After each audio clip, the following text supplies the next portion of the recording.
Aquest final d'octubre s'estan celebrant en diferents municipis del Penedès les 24enes jornades d'estudis penedesencs, que en aquesta ocasió s'han centrat en parlar del Penedès en base a tres dates claus, el 1714, el 1914 i el 2014, amb la voluntat de posar en situació el que passava a nivell estatal, el que passava a Catalunya i contextualitzar-ho al Penedès.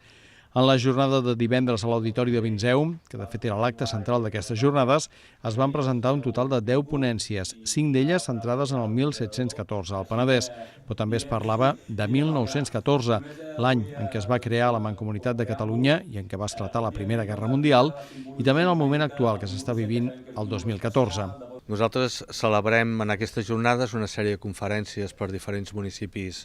del Penedès i diguem que la jornada central és avui, en la mesura que hi ha la presentació de comunicacions, es presenten 10 comunicacions,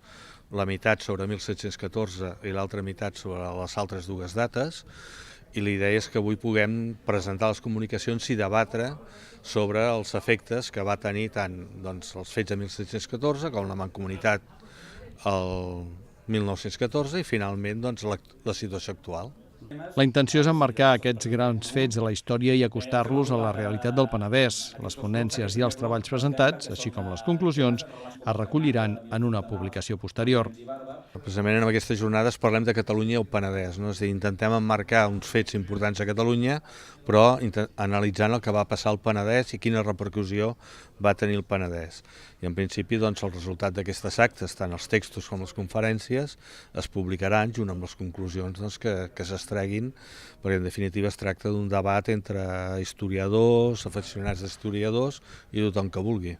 Després d'aquest acte central a Vilafranca, de divendres a la tarda, les jornades continuaven diumenge a Sant Martí Sarroca i Sant Quintí de Mediona. Dimecres seguiran a Sant Pere de Ribes i acabaran dijous a Calafell. A la sessió de divendres a Vinzeu van assistir-hi una quarantena de persones, bàsicament estudiosos i historiadors locals.